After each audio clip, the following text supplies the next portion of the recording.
Okay, let me start with a wild question. What if I told you that one windy day in the mountains decided what Europe would believe for the next 1,600 years? Not a council meeting, not a book launch, not some quiet philosophical breakthrough. A battlefield. Yeah, that kind of decision. Sounds dramatic? Of course it does. But stick with me, because this isn't one of those boring who owns which province wars. This is Rome basically sitting itself down and asking a question that feels uncomfortably modern. Can people with totally different beliefs still live under the same roof? You know, like today.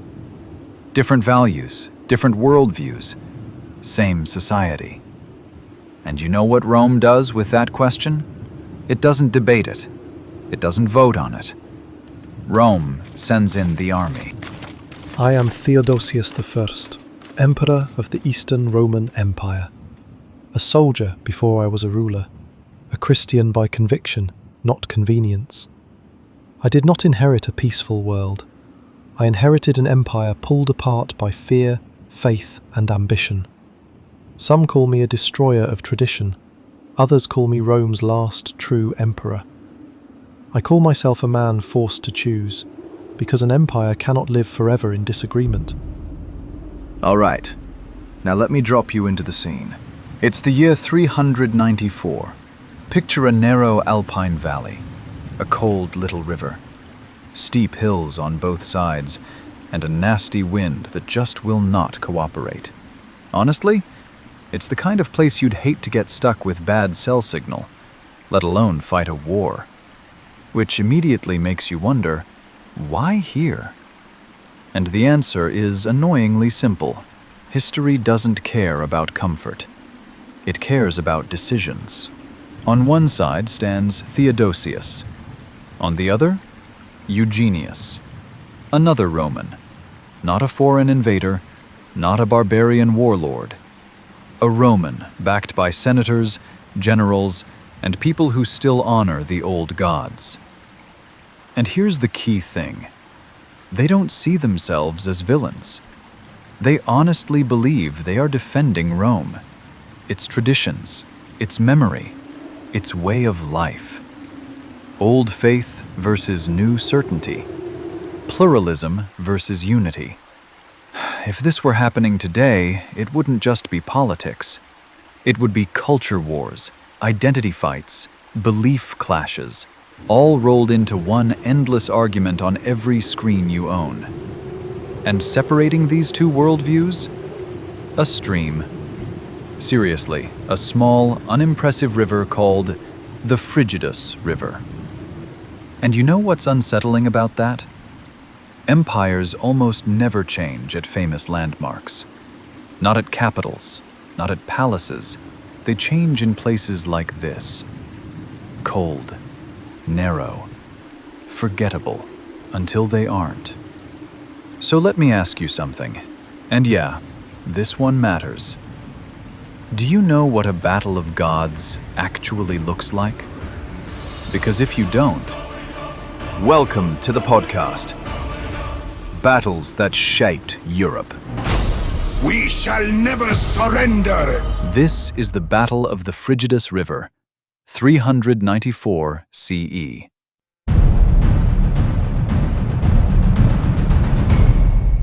Part 1.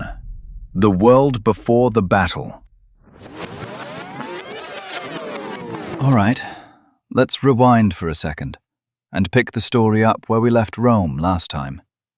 On a battlefield called Adrianople. And no, that wasn't just a bad day. That was a system crash. An emperor was dead. A full Roman field army, gone. And for the first time in centuries, Rome had to face a thought it really didn't like. Wait, we can actually lose? Yeah, that thought stuck. Now here's the part people often get wrong. After Adrianople, the Goths don't march straight on Rome. They don't burn the empire down. They stay. Rome settles them inside imperial borders as federates, armed allies who answer to Rome, sort of. Still Gothic, still armed, still loyal to their own leaders. And honestly, if you think about it in modern terms, it's like losing a fight and then hiring the people who beat you as your private security. Does it keep things quiet for a while? Sure. Does it change everything underneath? Absolutely. Peace bought with compromise is never peace.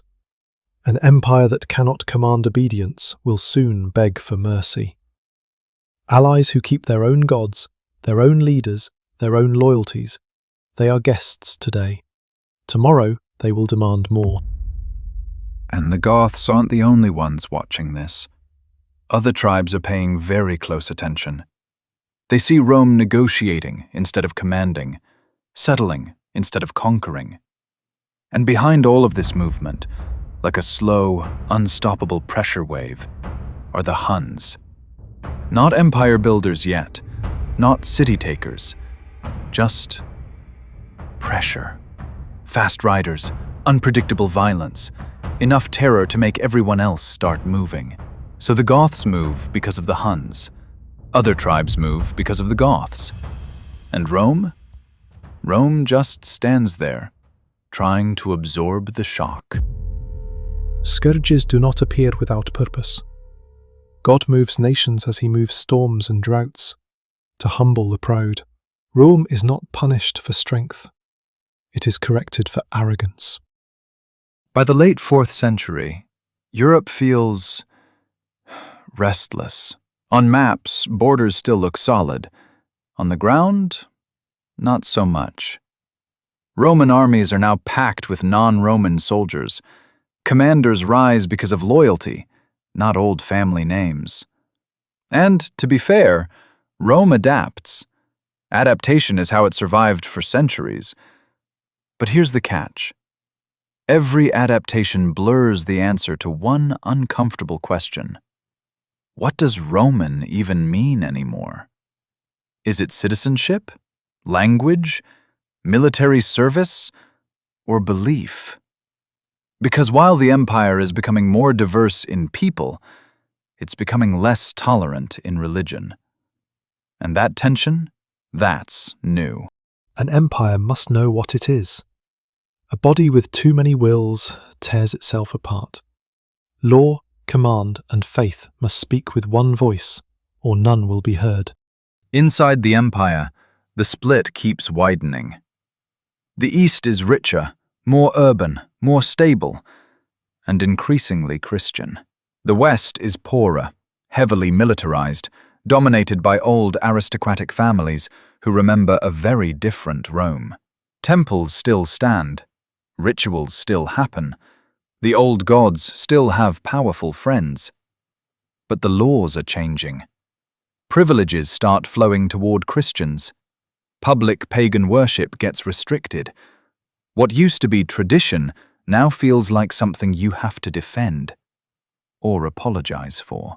To a lot of the old elite, this doesn't feel like reform. It feels like being pushed out of their own world. No empire is owed eternity. Tradition does not save a people. Righteousness does. If the old gods were strong enough, they would not need laws to protect them. And belief stops being private. It decides who gets promoted, who gets trusted, who gets power. Religion becomes political currency. And once that happens, disagreements aren't theoretical anymore. They're existential. Truth cannot be negotiated. It is not balanced like accounts nor traded like favors. When belief divides command, war follows. At the center of all this stands Theodosius I, a soldier shaped by crisis, a ruler forged in civil wars and invasions. When he looks at Rome, he doesn't see diversity. He sees fragmentation. Too many emperors, too many loyalties, too many truths. And in his mind, the solution is almost brutally simple. Unity. Not negotiated, enforced. Opposite him, in the West, stands Eugenius, a Roman, educated, respectable, safe. Not a zealot himself, but surrounded by people who are. Senators who want the old gods honored again. Generals who believe Rome's greatness came from tradition, not scripture. Elites who see in Eugenius a chance to slow, or even stop, the transformation of the empire. They call him an alternative. There is no alternative to truth. There is obedience, or there is chaos. And that's the moment compromise dies. Because once belief defines legitimacy, someone has to be wrong.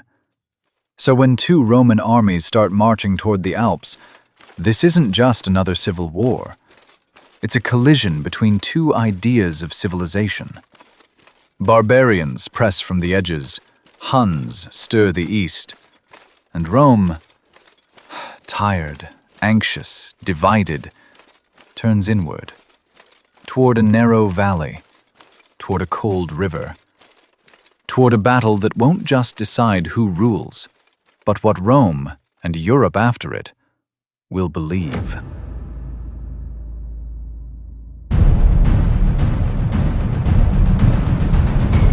Part 2. The Armies Gather. Before these two armies crash into each other, we need to pause for a moment. Because battles aren't decided just by numbers or terrain, they're decided by people, personalities, egos, fears, ambitions. And the men we're about to meet? They don't just shape what happens during the battle. They shape what Europe looks like after it. So let's meet them. We'll start in the east. Marching toward the Frigidus is the army of Theodosius I. And by 394, he's not some wide-eyed reformer with a vision board. He's a survivor. Civil wars, invasions, assassinations, betrayals. He's lived through all of it. And you know what that does to a person? It simplifies things. Because somewhere along the way, one idea hardens inside him. God didn't just support him. God chose him. Not symbolically, not philosophically, personally.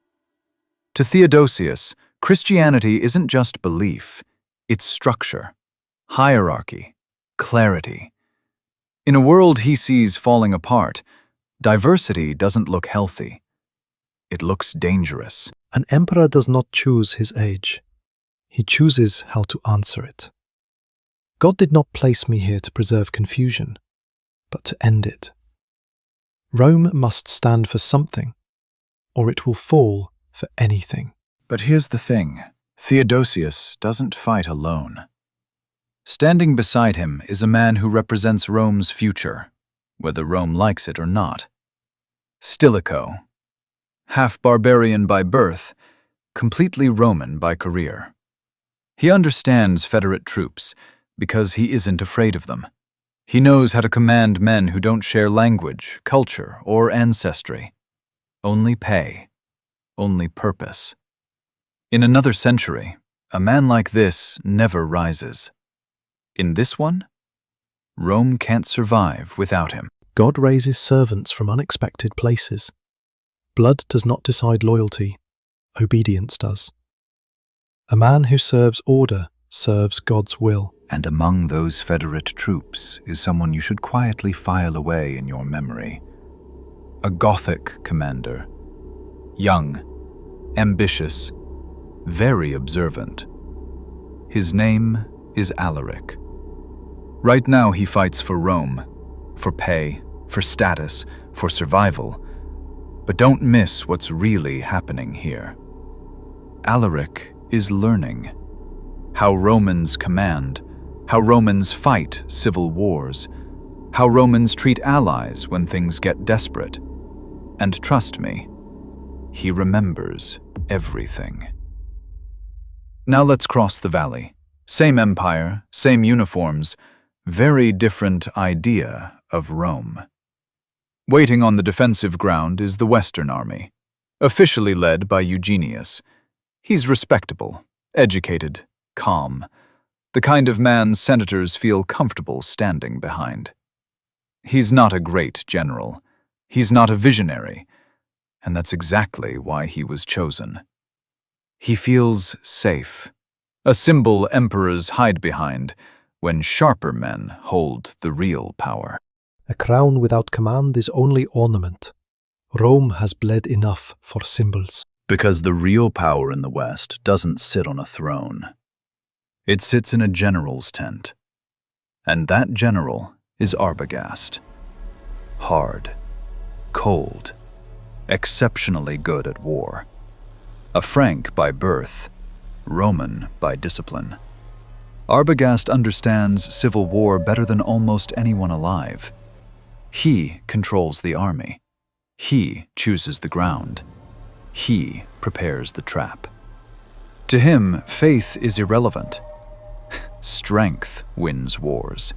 Preparation wins wars. Prayer does not. But Arbogast isn't alone. There's another name here, quieter, less famous, but crucial. Arbitio, a veteran officer, a survivor of earlier Roman power struggles. He's seen loyalty collapse before. He knows exactly when armies hold, and when they're about to hesitate. And in civil wars, hesitation kills. So now that you know the men, let's look at what they're actually commanding. The Eastern Army is bigger, more diverse. Roman units mixed with Goths, Alans, and other federates. Its strength? Numbers, momentum. Its weakness? Cohesion. Different languages, different loyalties, different reasons for being there. God does not choose his instruments for comfort. Unity is not sameness. It is obedience to purpose. The Western Army is smaller, but tighter. Veterans, disciplined formations, carefully chosen defensive ground. Their strength is preparation. Their weakness is simple. They can't afford losses. Every dead man matters. And then there's the battlefield itself. The Frigidus Valley is narrow. Steep hills press inward. The river is cold, fast, and unforgiving. There's almost no room to maneuver. Retreat will turn into chaos instantly. And above everything else, the wind. Sudden, violent, relentless. Strong enough to blind soldiers with dust. Strong enough to tear shields from hands. Strong enough to turn arrows into pure guesswork. Here, weather isn't atmosphere. It's a weapon. Creation itself answers to God. Wind and storm do not choose sides. They reveal them. Finally, morale. On the Western side, many believe they're fighting for Rome's past, for the old gods, for traditions slipping away. This feels like a last stand. On the Eastern side, it's framed completely differently. This isn't a gamble. It's destiny. Priests move through the ranks. Victory is promised, not hoped for. And when soldiers believe heaven has already picked a winner, they endure things others cannot. So this is what gathers at the Frigidus: a believing emperor and an adaptable army. Traditionalists clinging to the high ground, a young Gothic commander quietly learning Rome's secrets. Old generals betting everything on discipline and timing. 2 Roman armies, 1 narrow valley, and absolutely no room left for compromise.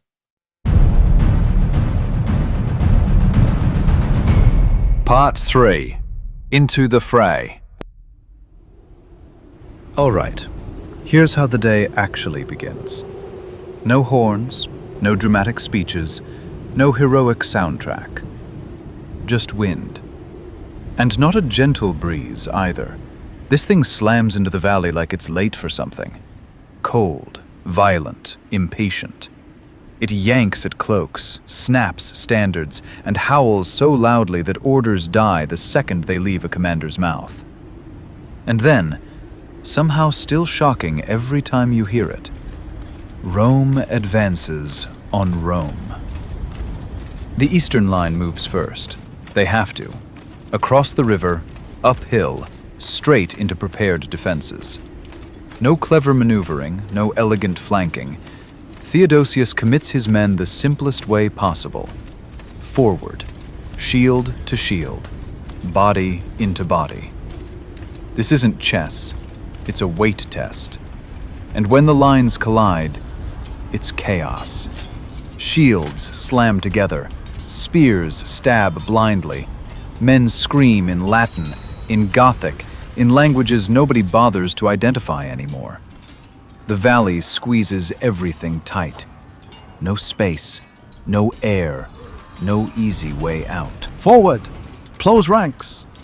If the line breaks here, the Empire breaks with it. Shields together, shoulder to shoulder. Do not look back. Fear spreads faster than steel. Do not let it start. Out front are the Federates, Goths, Alans, and yes, they take the worst of it. They always do. Arrows rain down from higher ground. Javelins crash into packed bodies. Men slip on wet stones, fall, and vanish under boots and shields without a sound. And the Western line? It holds. Perfectly. This is Arbogast's defense. Brutal, efficient, merciless. Every advance is punished, every gain wiped away. Hour after hour, the Eastern Army bleeds. Stand fast! They suffer now, so the line behind them may live. Do not waste their sacrifice. Press, even when your arms fail. God sees who endures. By late afternoon, exhaustion wins where steel couldn't. Orders turn hoarse, formations thin, arms shake, and reluctantly, painfully, Theodosius orders a withdrawal. Day 1 is over, and the valley belongs to the west. Bodies lie everywhere, in the river, on the slopes, tangled in broken shields and dropped standards. Pull back, slowly. Do not run. This is not defeat. This is restraint. Gather the wounded. Hold discipline. Tomorrow decides judgment, not today. That night the wind comes back. Stronger, angrier. It screams through tents, rips at ropes, kills fires. Men lie awake, shivering, listening to the storm, and to the wounded begging for water. No one sleeps. And in the eastern camp, a story starts spreading. Quietly at first, urgently. This wind isn't random. It's a sign. Priests whisper it. Officers repeat it. Soldiers cling to it like heat in the cold. After a day like this, belief fills the cracks discipline can't reach. Endure this night. The blade is tested in the fire. God does not speak gently to empires. He speaks through trial. Those who listen will rise with the dawn. And while Rome sleeps badly, one man watches the cost with very different eyes. A Gothic commander fighting for Rome, Alaric. His warriors were in the front ranks. They always are. They took the arrows. They broke the first shields. They paid in blood. And Alaric notices something Rome barely admits anymore. When Romans fight Romans, it's the outsiders who die first. That night, Alaric counts losses. Not in glory, in names. Men who crossed the Danube for survival, promised land, stability, a future inside the empire. Instead, they were spent in a Roman argument that was never really theirs. And something hardens in his mind. Rome will use the Goths. Rome will bleed the Goths. But Rome will never truly stand with them. Every sacrifice has meaning, even when those who give it do not yet see why. God binds many peoples into one purpose, even through suffering. Dawn comes again, and everything changes. The wind shifts violently. Now it slams straight into the western lines. Dust explodes into the air. Shields fight invisible hands. Arrows fall short, twist sideways, vanish into nothing. And the Eastern Army advances. And this time, it doesn't stop. Western soldiers struggle to see, to hear, to breathe. Commands break apart, formations loosen, and then the moment that ends everything. A commander on the western side makes a choice. Arbitio, a veteran, a survivor of earlier Roman power struggles. He sees the wind, the pressure, the hesitation, and on the second day, Arbitio withdraws his support, quietly, decisively. Units hesitate, gaps open, and in a valley like this, hesitation kills. Now! Press them! Now! This is the fracture God has revealed. Do not pause. Drive them downhill. End this before doubt can return. Cavalry surges through the gaps. Infantry floods after them. The western defense collapses in sections, not all at once, but inevitably. One unit steps back, then another, then panic. Men stumble downhill, blinded by dust, crushed by those behind them. Arbogast tries to rally them. The wind steals his orders. It's too late. This is where battles are really decided. Not at the first clash, but when soldiers realize the line beside them is gone. The Western army breaks. Eugenius is captured. Arbogast flees into the mountains. The valley fills with pursuit, then silence. Hold! Enough! The judgment is complete. Spare those who yield. Victory does not require cruelty. By midday, it's over. The wind finally dies, and when it does, it shows the price. Thousands of bodies. Eastern armor, Western armor, Romans, and Goths. The Battle of the Frigidus is finished. One vision of Rome has won, another has died in the valley. And somewhere among the survivors, a Gothic commander walks away, carrying a lesson Rome will one day pay for.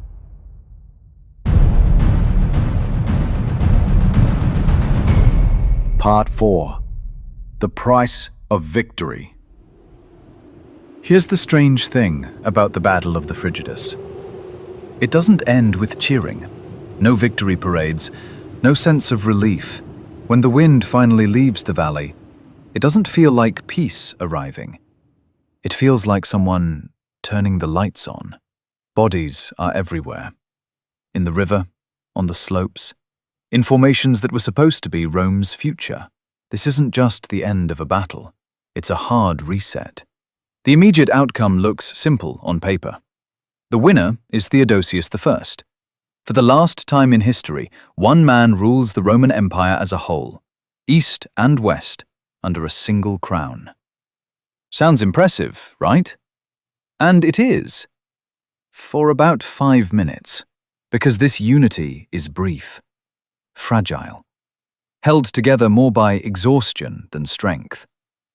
And behind the emperor, something else is happening. Generals like Stilicho are becoming indispensable. Men who command armies strong enough to make emperors, not just serve them. That balance is already shifting. The empire stands whole again, not because it is strong, but because God has allowed it to stand. The losers don't get second chances. Eugenius is captured by his own soldiers. No trial, no long speeches. He's executed, beheaded. Because Rome has never known what to do with defeated emperors, except remove them. Arbogast escapes the battlefield, wounded and hunted. 2 days later, alone in the mountains, he takes his own life. A man who understood Roman warfare perfectly, but still couldn't escape Roman fate. Power taken against order always ends the same way. No victory survives rebellion. And then there are the dead. So many that even Roman writers hesitate to give numbers, which tells you everything you need to know. The heaviest losses fall exactly where you'd expect, on the federates, especially the Goths. Under Alaric, Gothic troops are thrown into the worst fighting on the first day, uphill, frontal assaults into prepared defenses. This isn't an accident. Roman units are preserved, Federate lives are spent. More than 10,000 Goths die. Rome survives. But you know what? This is one of those moments where survival comes with a bill, and Rome hasn't even opened the envelope yet. Many died today. I pray their suffering was not without purpose. God alone weighs such sacrifices. And then comes the part no one plans for. Within months of total victory, Theodosius I dies. Not in battle, not by assassination. Illness. Quiet. Unexpected. He leaves the empire to two young sons, Arcadius in the east, Honorius in the west. Just like that, the empire splits again. And this time, it never really comes back together. I did what I was called to do. What comes after is now in God's hands. Now zoom out, because this is where Frigidus stops being a Roman story and starts being a European one. First, religion. This battle ends public paganism as a political force. With Eugenius gone, the Roman Senate loses its last real hope of restoring the altar of victory. The old gods don't disappear overnight, but they lose protection, not by debate, by law. Nicene Christianity becomes the undisputed state religion. From now on, rulers don't just govern with the church, they govern through it. This is the foundation of medieval Christian Europe.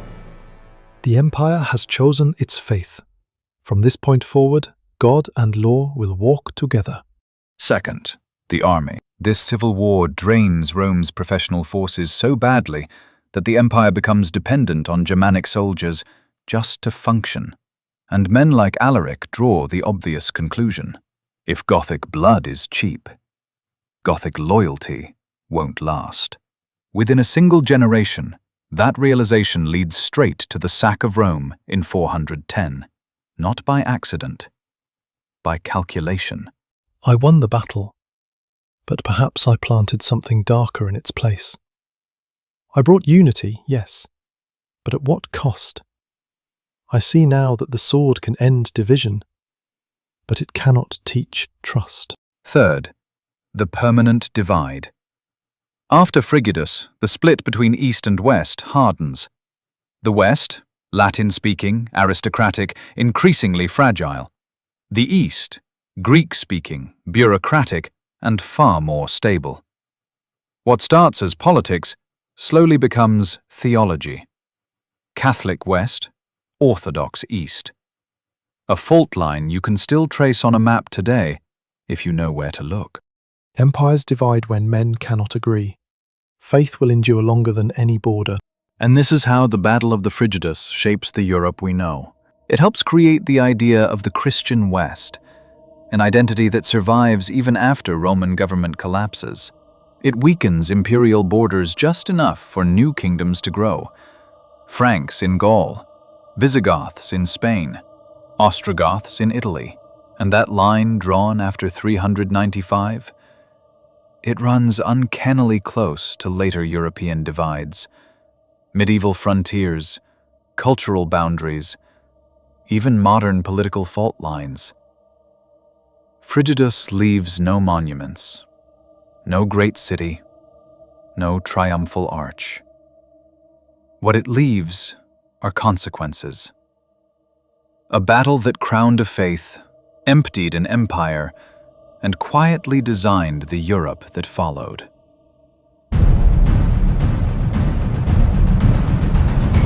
Part 5.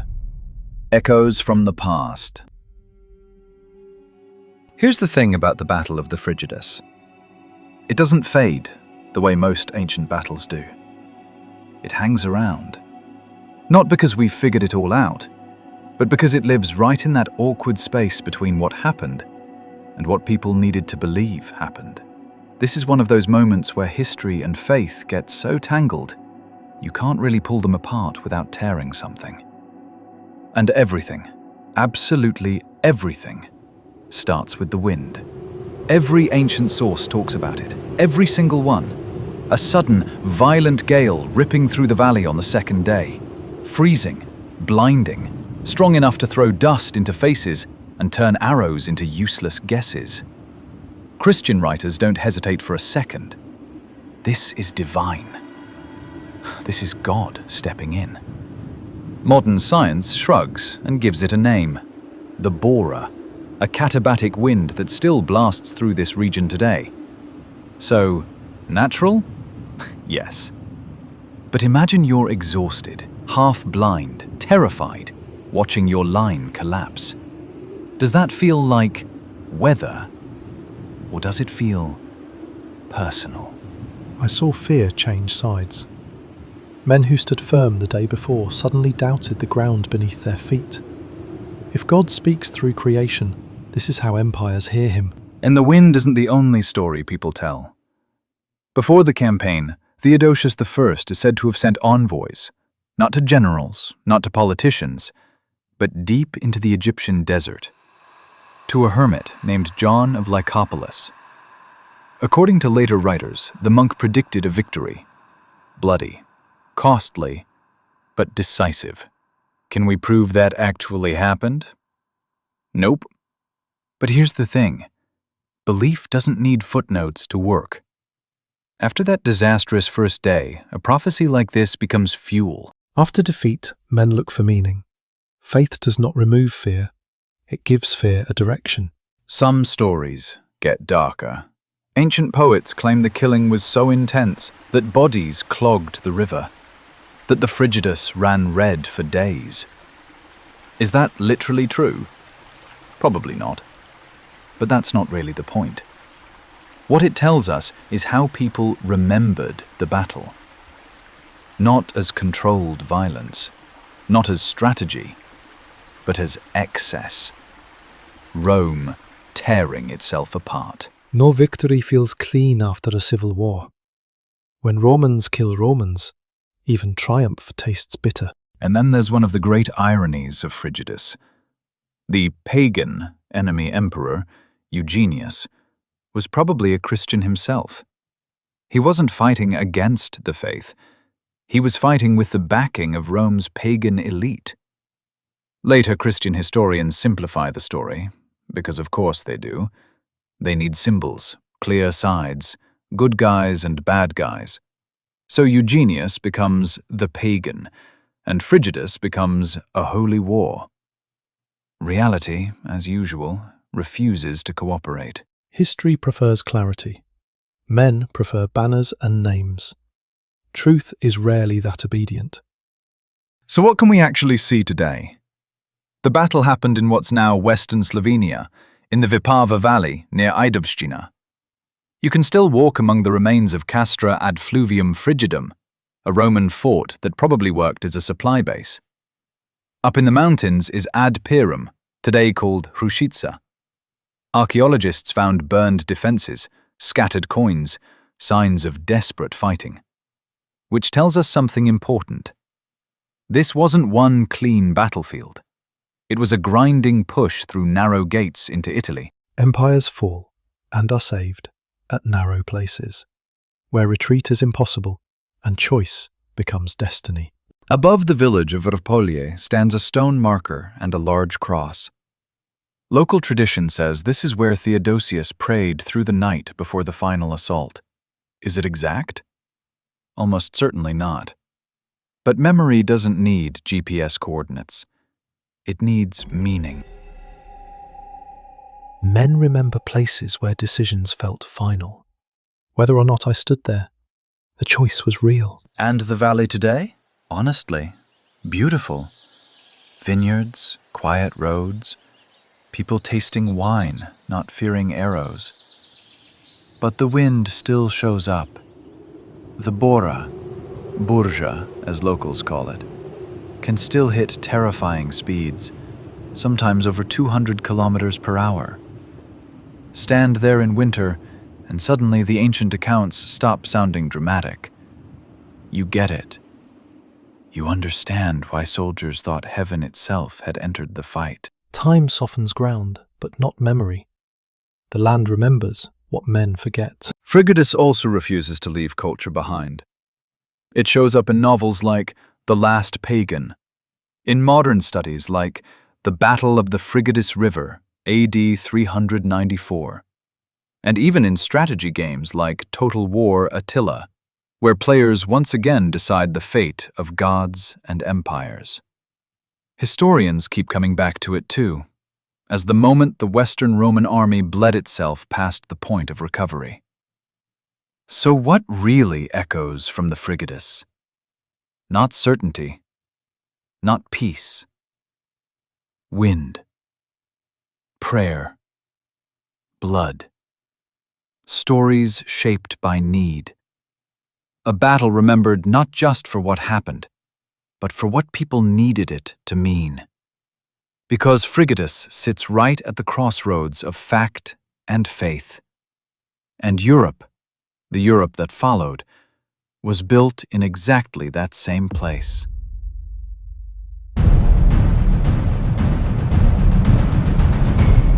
Part 6. What if? All right, let's do something historians both love and secretly fear. Let's rewind the tape.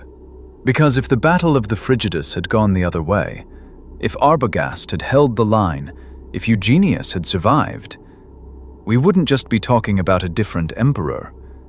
We'd be talking about a different Europe. Not a footnote, not a fun trivia fact.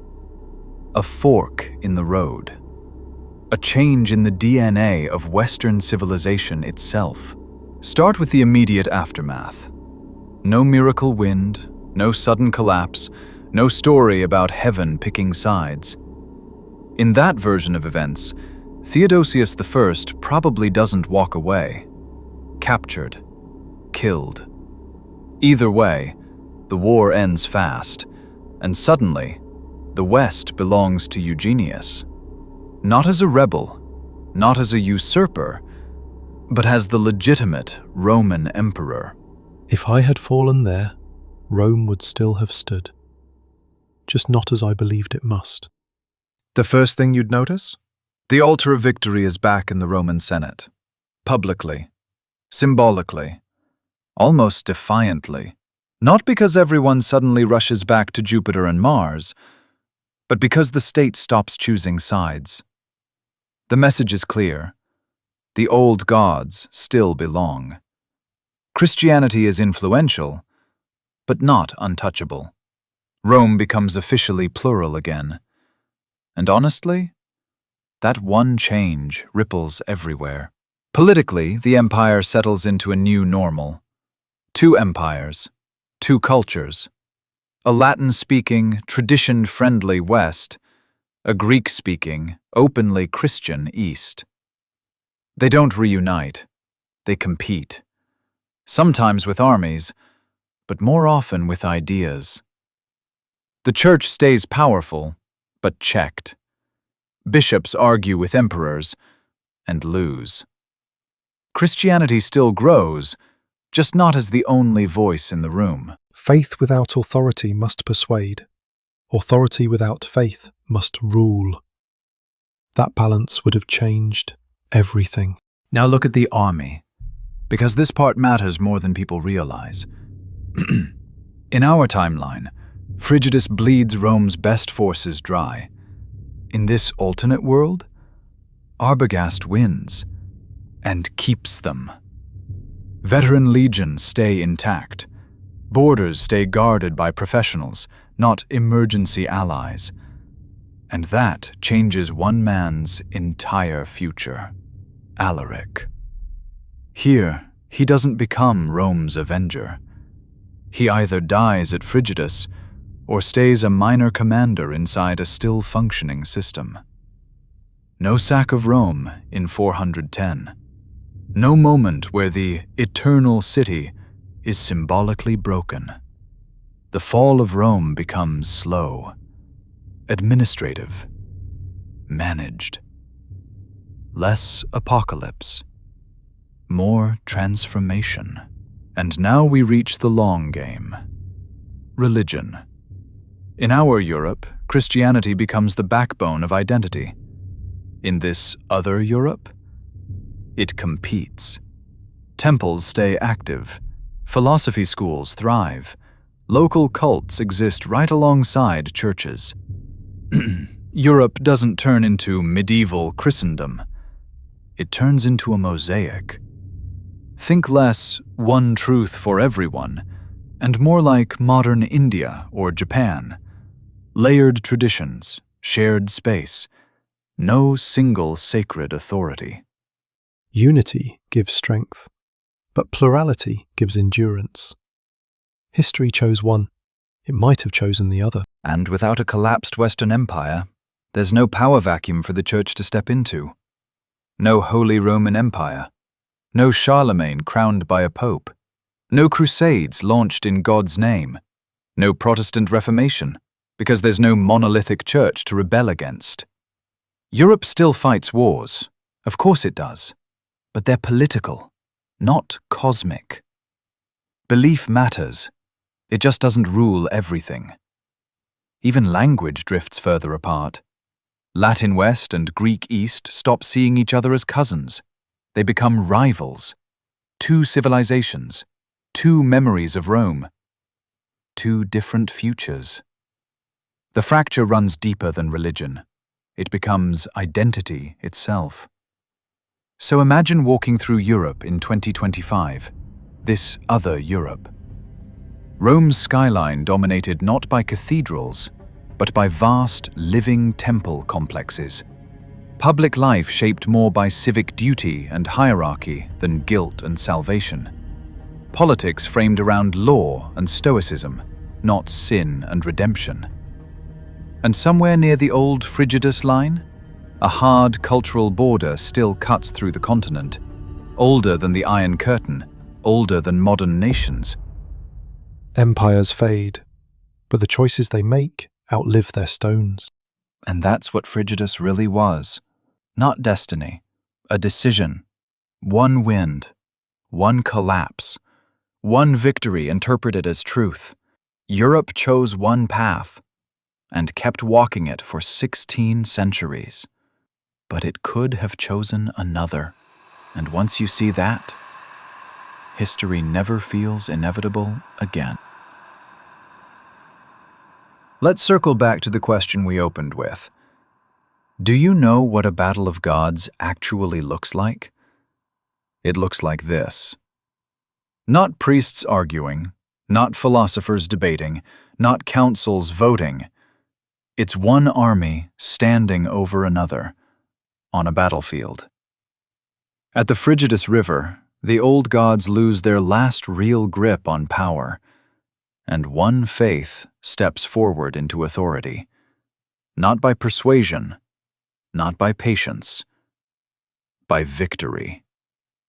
This is where the foundations of Christendom in Europe are poured, not gently, but under pressure.